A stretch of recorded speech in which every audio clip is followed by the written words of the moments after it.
I gotta look into how to make that music be playing in the background.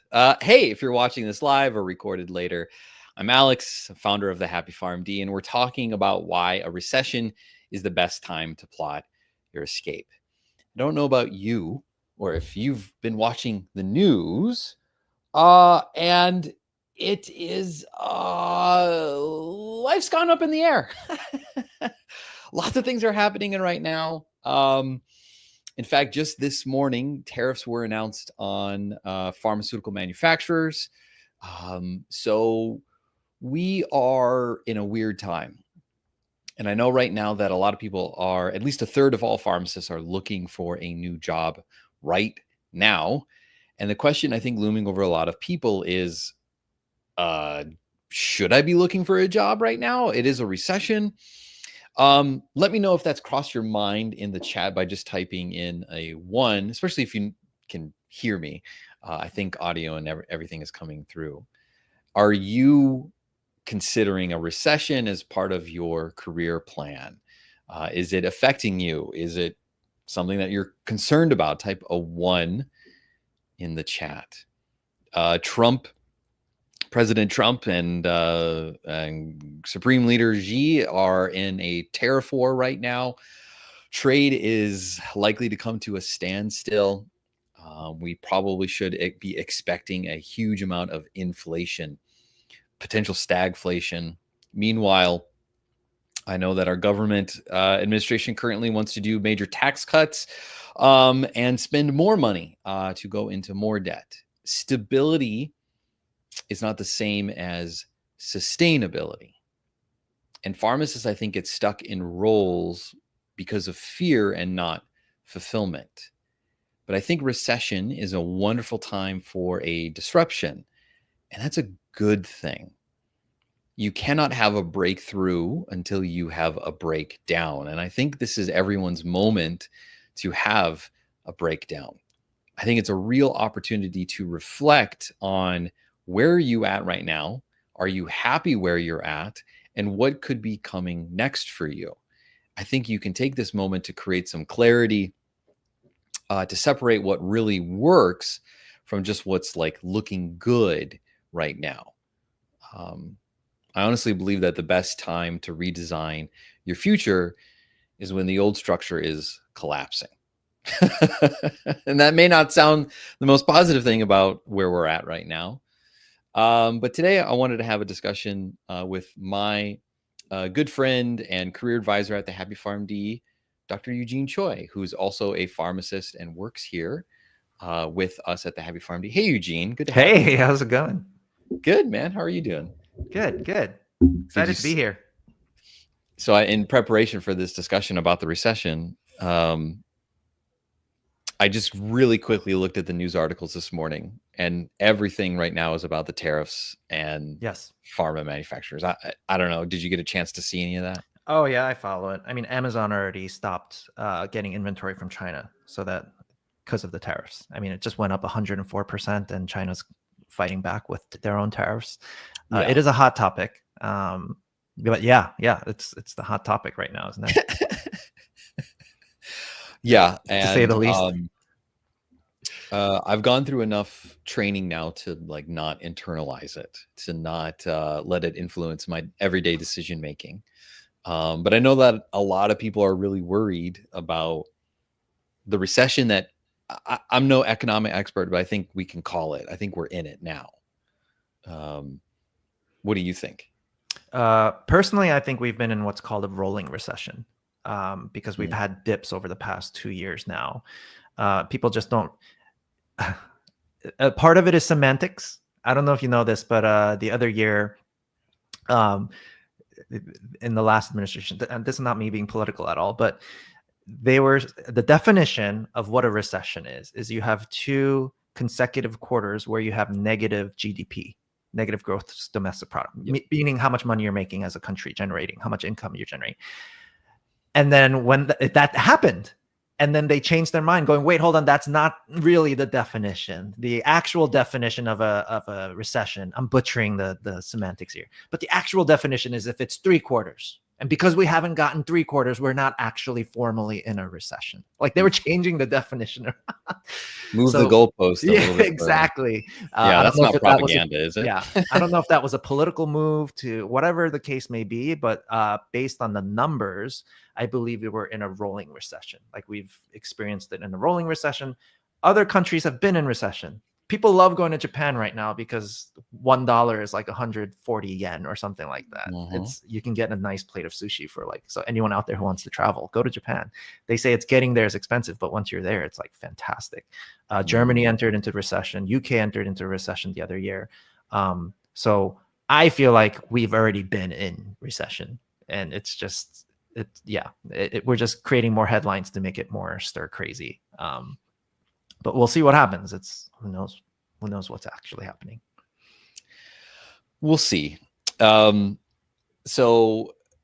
I think what inspired me to make our discussion today about this was how news articles can make me feel sometimes, where I read them and then all of a sudden something that's way outside of my control that I have no influence on has the potential to ruin my day, if not my entire week.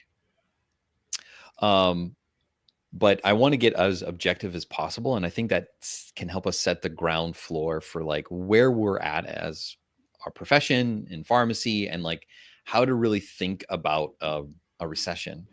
I just quickly grabbed a few things. And I think to give everyone context, so the last time we went through a great recession, right? 2007, 2009, some argue it's 6, 10, whatever. Healthcare added 850,000 jobs across the entire sector, while every other major industry lost. 7.8 million jobs were lost. Wow. So regardless of what ends up happening in this recession or rolling recession, we're in a fairly stable economy. That doesn't mean that we can't break the rule, right? There's always a chance for something new, but we've got a pretty stable, a stable industry. We've been adding jobs. The last job numbers was good, which signifies I didn't know that statistic you just mentioned, but that's the heartbreaking part, isn't it? It's when we hear things in the headlines like recession, because if it's causing fear inside of you, your brain literally operates as if it's about to die. It thinks it's about to die because research shows that emotional pain is just as painful as physical pain. So your brain is actually in the same mode as if a tiger's in front of you about to eat you.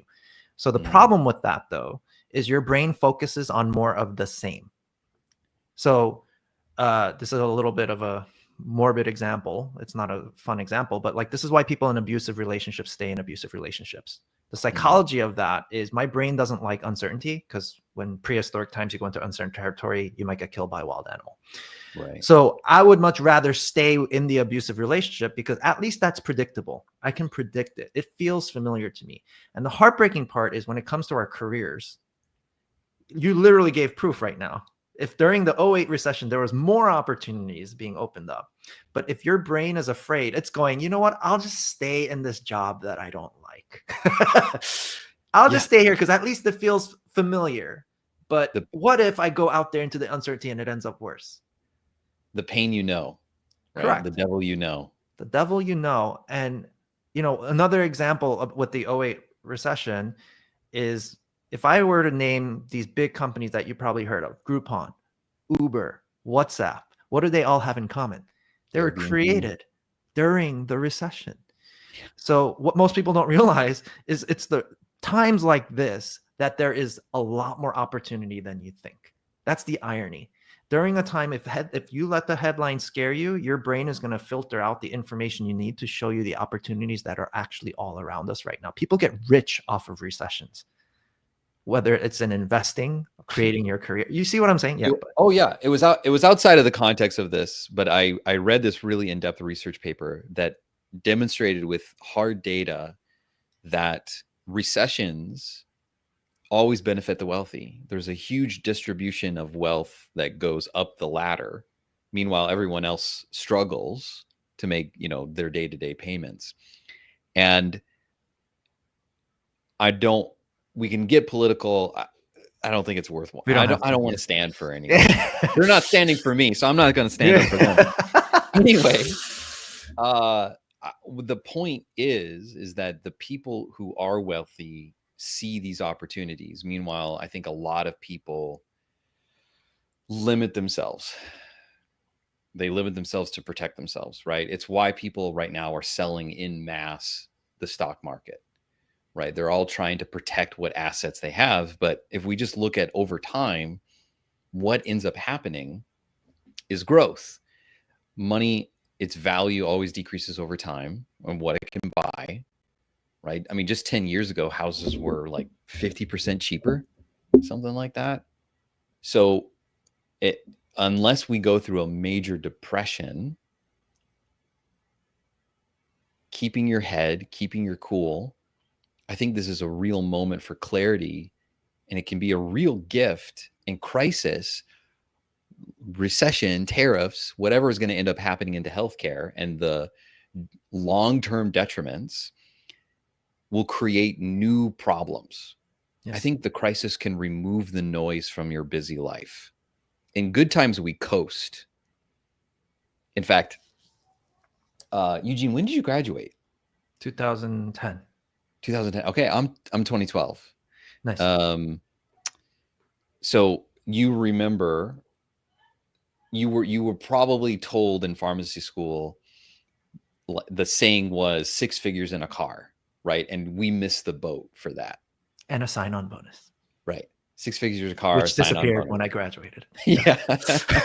Yeah, they went away, I think like 2007, 2008. It was gone. Yeah. No more opportunity. I think in good times we coast. We think we don't have to try so hard. We don't have to push ourselves to learn new things. We don't need to do things that are uncomfortable. But in tough times, you're forced to choose.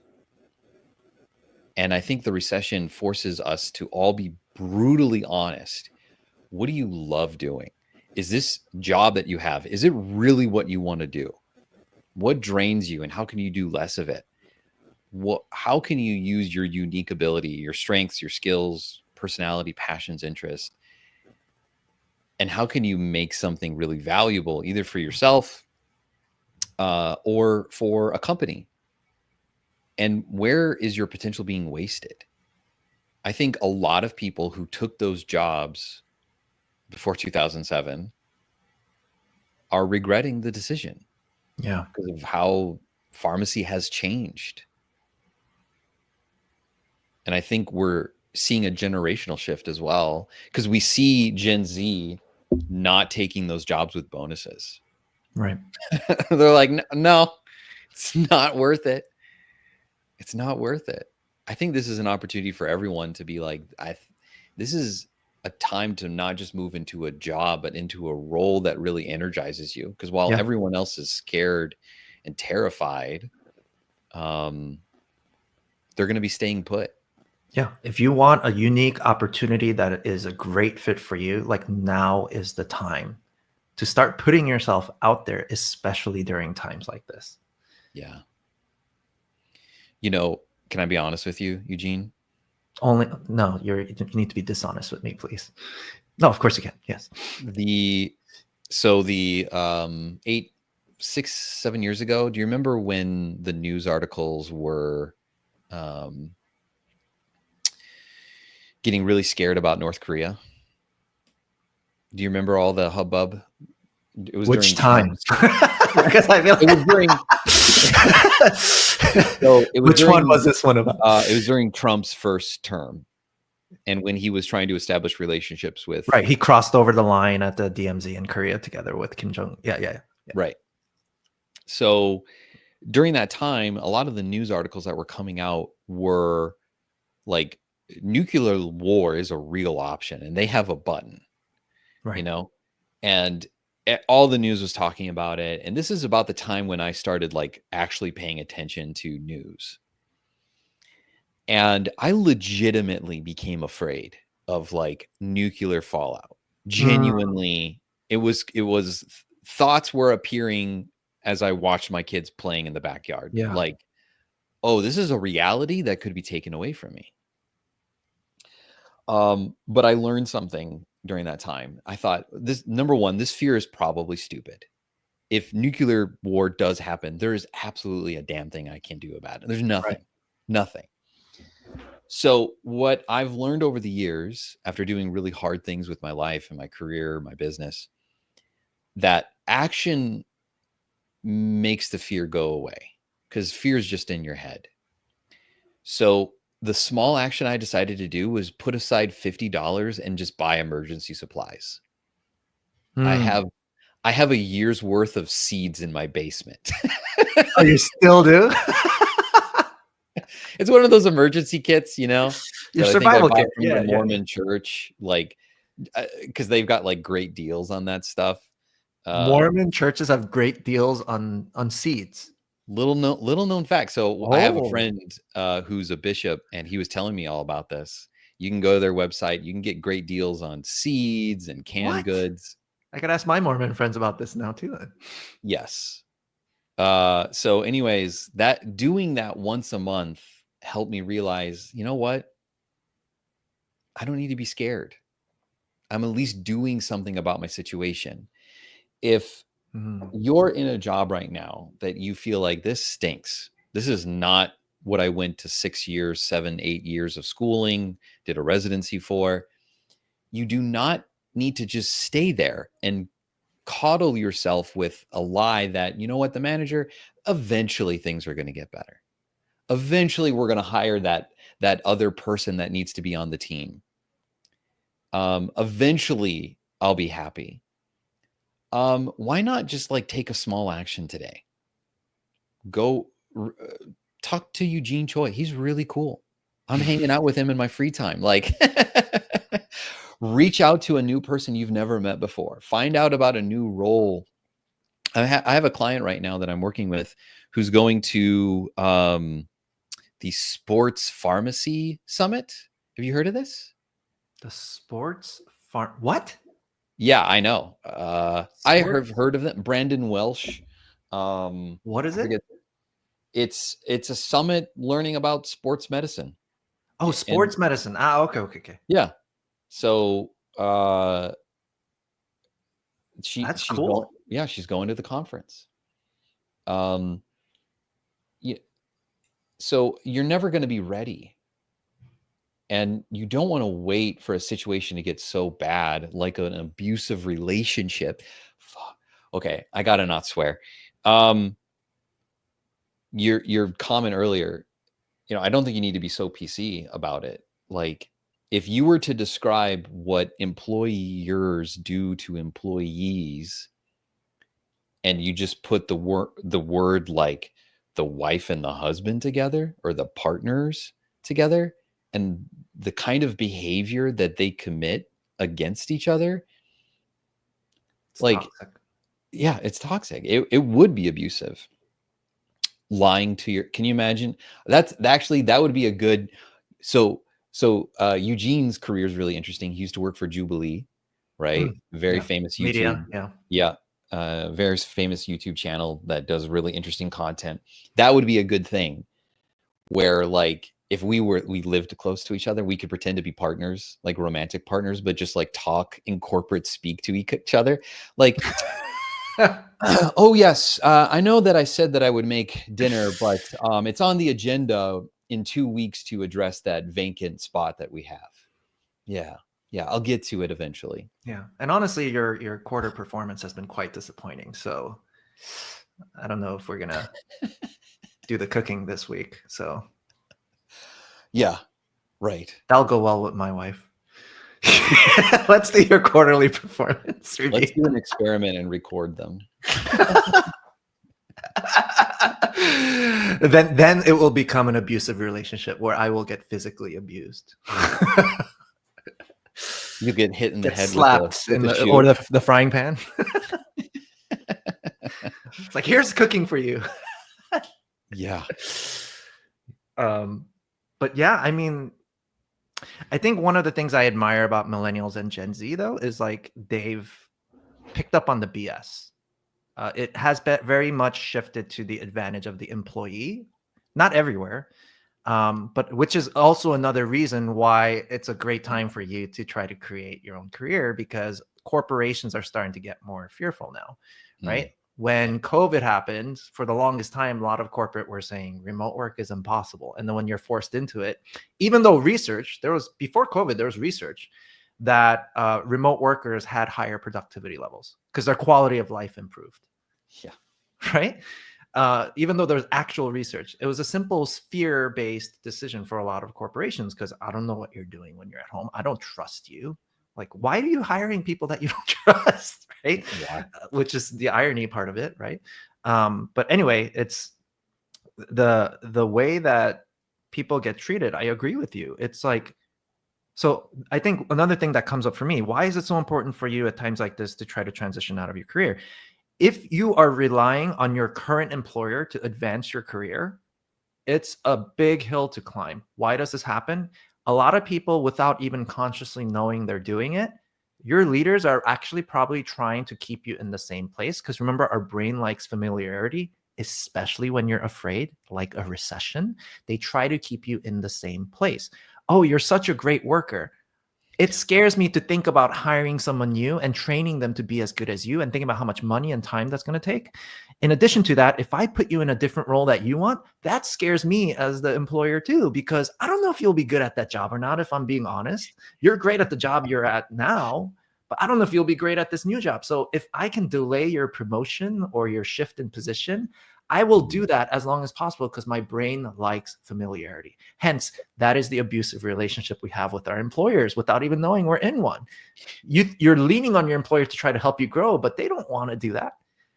No. And yeah, so ironic, right? I'm laughing because that same client that I told you about that's going to the sports conference. So she quit her emergency medicine job and her manager was shocked. Like, what do you mean? Why are you quitting? She said that she told him, I told you 3 years ago that I didn't want this shift and you never changed it for me. And I asked you many times, I don't want this shift. So I want something better for myself. And he's like, I can't believe you would quit. How could you do that to us? She found out later that they could never get that position filled. So now they forced everyone remaining to take her shift on like a rotation basis. So yeah, if you think that your manager will eventually give you a shot, like you got to be really proactive, yeah, and negotiate hard for it, or look for someone else who's willing to give you a chance. yeah. If when things like recession headlines are coming out, your organization's probably afraid too. And what will they want to do? They'll try to keep things the same. They won't try to change a bunch of things at once. So if you're hoping that they change things for you, like who's I the one lost that you. should change? Oh, am I back? Yeah, you're back. Sorry. Okay. Right. All I was saying was if they're not wanting to change and you want to change and you're hoping that the organization changes, what's the better chance? What's the better shot to take here? Is you make the change or you're hoping that your employer will? And networking is gold. And speaking of, we have a comment here from Brittany that I wanted to share. Waiting to hear about my pharmacy acceptance today. And honestly, I'm really excited about all the opportunities in the field. I love this. This is a fresh perspective. So Brittany, you're going into pharmacy during a recession. Now's the time to get active with meeting new people. I didn't realize they were giving out acceptance stuff at this time. There's a lot of companies that are on a hiring freeze right now too, from what I'm hearing. Yeah. Right now, a lot of people want to get into pharma. That's where a lot of opportunities are. And I think with the tariffs right now, everyone's kind of at a standstill. They're about to add tariffs to the pharmaceutical industry too. Right. Yeah. Yeah. They're not thinking about expanding potentially. So what do you do in these situations? Oh, you find problems and you start contracts. You work on the side. You do whatever you got to take, whatever it takes. one of our former clients is a clinical trial manager. So she's responsible for all the documentation, all of the process work, all of the regulatory affairs stuff for different companies, and organizing all of that material so that it gets done on time. She's working on contract. She's working remotely. It's a beautiful role, and you better believe with how much money they've poured into all of the new drug development that they're going to keep building new drugs. With how much money oncology specialty pharmacy has made in the last 2 decades, last decade for sure, it's a huge, huge amount of money. This reminds me of something that I found. I want to share this data with you as well, Eugene. Please do. This is called the job switching probability factor. This is the first time that this has ever been recorded.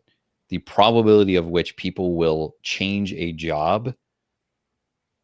She looked at market factors, but as you can see here, the probability for the entire population in the US dropped from like a 4% to like a 3.2 during the pandemic.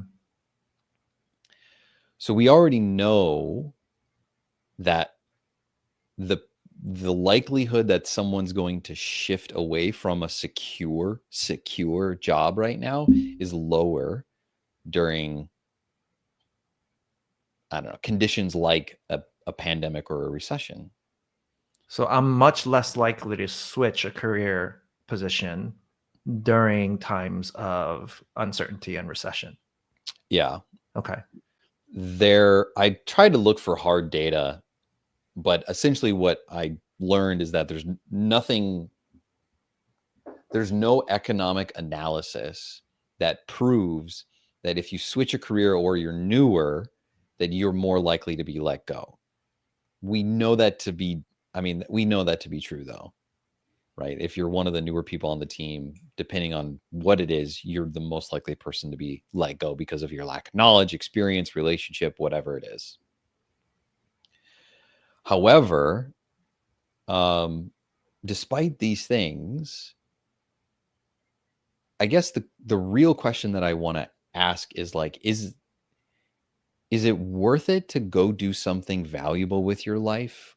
Or should you just remain in pain in a job you don't like? It's a good question. If your job disappeared tomorrow, what kind of work would actually excite you so much that you would chase it instead of just settling for a role?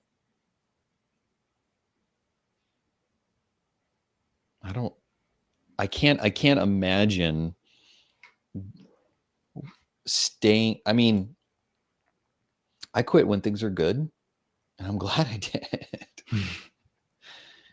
Oh, you know who I was just talking to this morning, Eugene? Is Kevin Yee. Oh, nice. Yeah. Yeah, Kevin. If you haven't heard of him, he's got a few viral videos talking about how much he dislikes pharmacy. And I think he speaks a lot of the truths that many people feel. He's currently in, I think, like Chiang Mai right now in Taiwan. In Thailand, yeah. Or Thailand, yeah. Yeah. And he was saying that he is so happy he quit to actually do and live the life he loves. Yeah. I don't know if he's making a pharmacist salary. He doesn't need to if he's living in Thailand, but I know that he's happy. This isn't a call to action to say like every pharmacist needs to quit their job, but what I think every person should be doing with their life is doing stuff that matters to you. And that can exist in pharmacy or not. It's not worth it to stay in something that's causing you pain or a long-term pain. I mean, you know, Eugene, I stopped talking about burnout because I think everyone got burned out about burnout. Yeah. Yeah, it's oversaturated. Yeah. But the pain is still there. It's still happening. Rates haven't changed. COVID made it worse. Salaries not keeping up with inflation. And the solutions, I think, prevented by the initial gurus were dog water, because everyone was saying, you need to meditate. You need to have an HR program. You need to have resources. But the whole point about burnout is that you are overworked.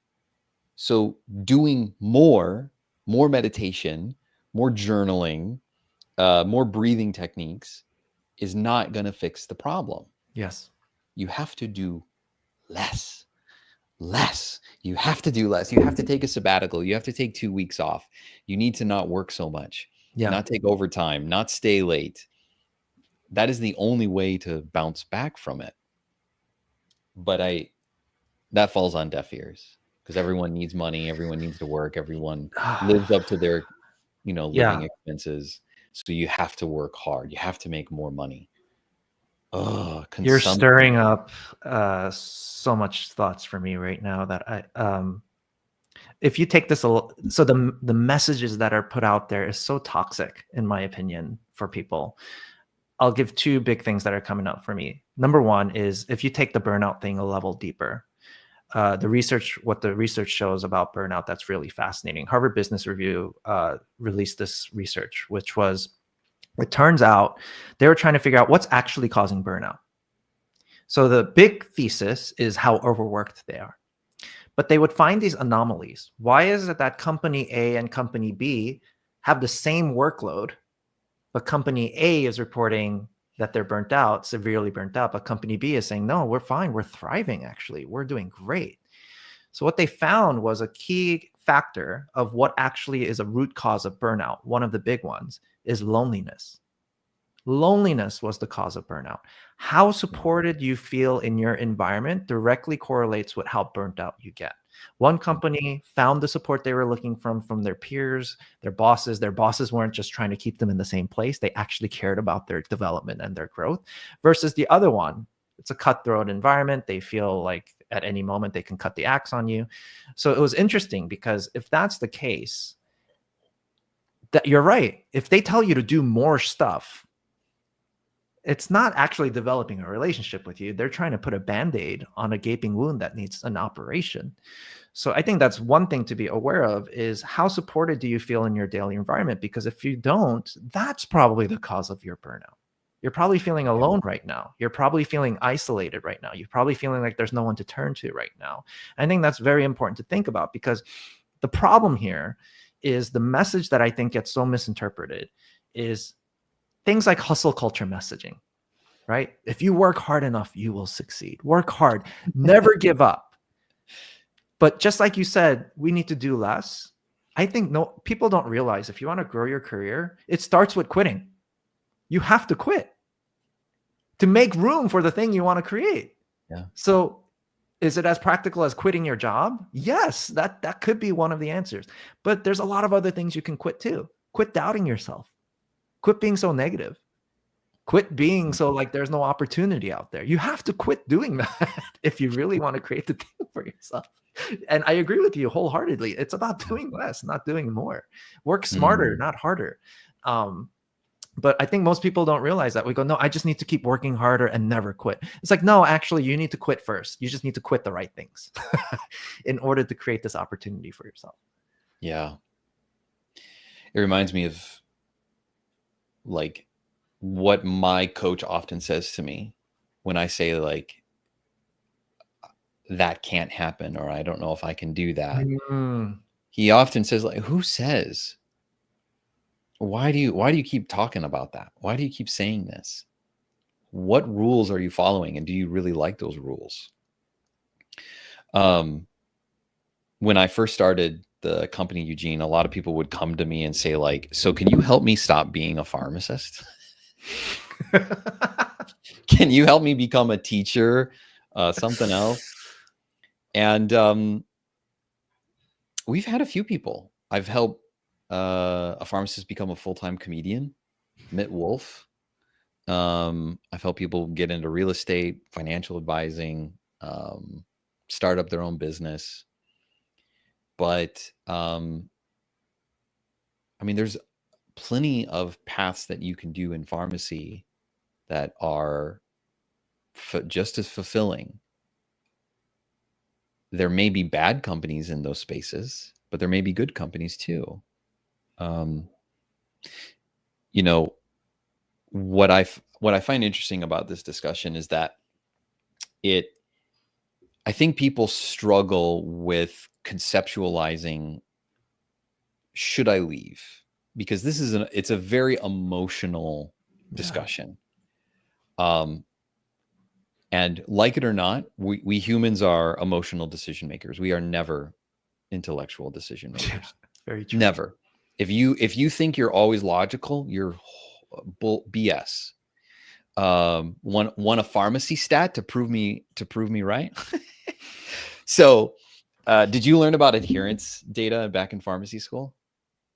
No, which part? I probably did, but So a remind stat me. that shocked me was that the average, and it changes, of course it changes, disease state and all this, but like the average person takes their medicine like 65% of the time. Yeah. Okay. That made me go like, holy crap, like most medicine isn't working as well as it could be. But then I learned something else. I learned that people who own dogs, their adherence rates were like near 95, 100%. Mm. So logically, how could you not have better adherence for yourself when your only job in your entire life is to take care of yourself? That's it. Because if you don't take care of yourself, you will die. You'll walk into the road. You'll have a heart attack when you're 55 because you've been working at a dumb job for 25 years that has burnt you out and made you miserable. And then once you die, you can't take care of anyone else anymore. So I created this list of some questions here that I think can be helpful to someone who's considering, is now the right time? On a scale of 1 to 5, rate these questions. I feel valued at my job. My daily tasks excite me. I see growth opportunities in my current role. My work-life balance is satisfactory. If it's lower than like a 12, heck, lucky number 13, I think it's time to like think about doing something different with your life. You have one life to live. You can make more money. You figured out how to be a pharmacist. You're a 6-figure earner. You can go learn another skill. You can do something different in pharmacy. You can be challenged. If you've been coasting for, I don't know, 5, 10, heck, even 15 years in a job where you know everything, you know how to do everything, this is a wake-up call to be like, maybe there's something better for you to be doing. Because if you're not growing, you're dying. And I think that's what a lot of people feel when they're ready for a change, is like, what I'm doing now, it's not really working for me. Like, how much worse do you want the pain to get before you actually make a decision? I want the Great Depression to happen before I make it. I want Great Depression 2.0. I want to live in a dust bowl. What is that? 20 years of recession? Something like Or that. 10 years. 10 years, I think it was. The Great Depression. Yeah, it was a long time. And it took a world war to break us out. Yeah. Very true. We're not getting political, I promise. Yeah, how bad does the pain need to be? There's a lot of people who haven't learned about learned helplessness. It's a newer concept. I've been talking about it a lot. You're familiar with the concept and the study? Mm-hmm. Yeah. We're about the floor with the shocking. Yeah. Yeah. If you haven't, they did an experiment like back in the 60s, 70s, where they took dogs, put them in a room, shocked the floor no matter where they went. And then they took them out, put them back in, but this time a barrier halfway through the room. And all the dogs had to do was jump over the barrier to get to the other side where they wouldn't get shocked. And sure enough, that those dogs learned helplessness. They learned, doesn't matter what I do, there's nothing I can try to change my situation. So they stayed on the shocked side. This is what's happening to professionals all over the world. Yeah. Even though the animals saw other animals leave, which is proof that you don't have to stay there if you don't want to, they still decided to get shocked. That was the fascinating part, right? I leave that part out. I should talk about that more. That's what the learned helplessness really, like, if you take it at a deeper level psychologically. Like the other story I share around that too is like, you ever hear the elephant story? There's like a circus elephant, and a little kid notices that before the show, the elephant is just standing there with a little rope tied around its tail that's tied to a stake in the ground. And the little boy asks the circus owner, that elephant can clearly just rip that stake out of the ground. It's so big and the stake is so small. Why does it just stand there? And the circus owner was like, you see, when this elephant was a little baby, it couldn't pull out the stake. And it doesn't realize when it's an adult that it has that power to pull out the stake. And I think that's a question to ask ourselves, that our community here is probably working adults now. Do you believe that you can change the stake? Like, you can pull out the stake? Do you believe that you can change the situation if you choose to do so? And like, the heartbreaking part for me is choosing to keep things the same is also a choice. But that's the false reality, because the reality is, you want to throw headlines like the recession as a reason to not change. Everything is always changing. That's the truth. Everything is always changing. If you want factual evidence, we'll start biologically. Every single day, your heart's beating 100,000 beats for you. New heartbeats every day. It's always changing. You're breathing 2 million liters of air, and your lungs are producing that new oxygen for you every single day. It's always changing. New air, new oxygen, new heartbeats. Every single second, 25 million cells are replacing itself. Boom, 25 million. Boom, 25. You're changing every single second, right? There's that saying around, every 7 years, you're basically a brand new person physically as well, for the most part, right? So if everything's always changing, then the fact that you ever believe something's staying the same is an illusion. You think that number in your bank account is staying the same because it's the same number? No. The value of that dollar in your bank account is changing every second. I mean, look at what's happening with inflation, right? Everything is always changing. So what if the real problem is, when we're afraid, we choose to convince ourselves that we're keeping things the same, and it's a form of denial, when the reality is everything always is changing. So why not guide how you change, rather than trying to put in this effort to keep something the same that can't stay the same? Because that's what we do when we're afraid. We keep our head in the ground, thinking, convincing ourselves we're going to keep things the same, when everything's always changing. But there's a beauty in this too, because if everything's always changing, why can't the difficult situation you think you're in change either? Oh, I can never find a job I want. Why can't that change? Because everything's always changing. What if it comes down to our own fears and our own beliefs that we can't change our situation? We're in that learned helplessness mode. I just broke free from that belief for myself. It wasn't, I don't think I would call it learned helplessness, but it was almost a tyrannical demand I was making on myself that I was never achieving enough. And it would cause me to never be happy with the results that I was getting. Oh, the average time that we're helping people get a new job in 3.5 months. Why isn't it 2 months? We only got this many sales this month. Why isn't it more? Oh, Alex, you did this event and only 2 people showed up. Why isn't it more? What's wrong with you? And I Do you think have Asian ancestry? It sounds very Asian. What? Alex, you got hepatitis B? Why no hepatitis A? You can make that joke. I can't. I know. It comes from, childhood, school, pharmacy school, the profession, working, it's never enough. And I got to tell you, it feels so good to let that go. For a while, I was thinking I would always be this way. Doesn't have to stay that way. Everyone changes. And man, I'm so at peace lately, Eugene. Life is so good lately. I'm in Texas. It's warm. It's not Michigan. I'll be going back in May, though. It'll be But nicer life, then.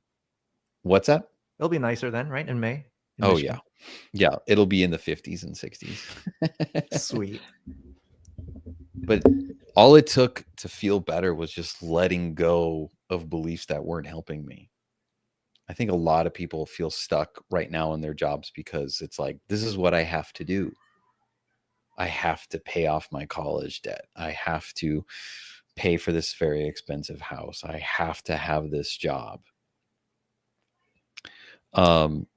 What if you didn't?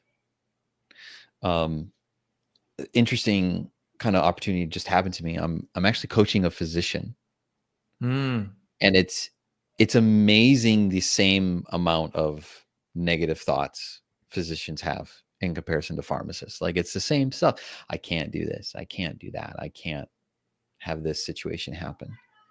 And it's like, well, who says? Colonel Sanders started KFC when he was 65. yeah. Some amazing professional inspirational speakers were former drug addicts. Yeah. Like I like to get really nitty there's gritty. I'm like, literally, tell me who told you this? Like who? Like, why are you thinking this? Like, I don't say it that abrasively, but like, because really, if you actually sit there and think about it, like, who told you you can't transition into a career? Oh, it's really hard. I've tried and it doesn't work. If your strategy is not working, you just need to try a different strategy. Try a Or different way. find more context too, right? Mm, It's like, oh, yeah. I network with 3 people. Is that so? What were you expecting to find your next opportunity with your next 3 people you talk to? Mm, Did you know yeah. on average you need to be speaking with them way more than that and having more than just one? How many conversations did you have with each of them? Oh, just one. It's like, oh, okay. I think this is a great segue to talk about something that I'd love to invite you to, wherever you're at, listener, viewer, person. I hope you're doing well. I think you should come and hang out in our community. We have a free community where we have courses about anything and everything from choosing a career path to your resume, cover letter, interview, negotiating for more, LinkedIn. And we have amazing people hanging out in our community who are both on the same journey as you with no judgment, and pharmacists who have transitioned into jobs that are awesome and fun. If you want to learn more about careers that could be more satisfying for you, if you want to take assessments and things, it's all in here. You just got to go to thehappypharmd.com/community, I think is the link. And we're having fun in there. I know I didn't tell you this, Eugene, but in a couple of weeks, in April 26th and 27th, I'm going to be doing a 2-day boot camp all about helping people land their next pharmacy interview. Ooh. So like, come in the community, come hang out. It's going to be fun. Yeah, that'd be great. I think we talked about this topic as much as we can. I think we could talk about more. We could have gotten political. I'm really glad that I didn't. I'm really glad I didn't curse. Anything else to wrap up from on your end? No, this is fun. I think this is a time where there's opportunity. Are you willing to look? I think that's a good thing to ask yourself. Are you willing to look? Are you willing to put yourself out there and ask? Even if it's just for information. Like, hey, does this exist? Why not? Yeah. And instead of worrying about whether or not your company is going to keep you, why don't you just ask the question, what kind of work would excite you to go do? Because if you don't want to stay, then don't. And if you love what you're currently doing, then who else is already doing that kind of work at a similar company? Why not get to know those people now? Yeah. Awesome. Eugene, thanks for hanging out with me in this live stream. This is fun, man. Yeah. And thank you for watching. Appreciate you. And until I see you in the next one, stay curious and take care.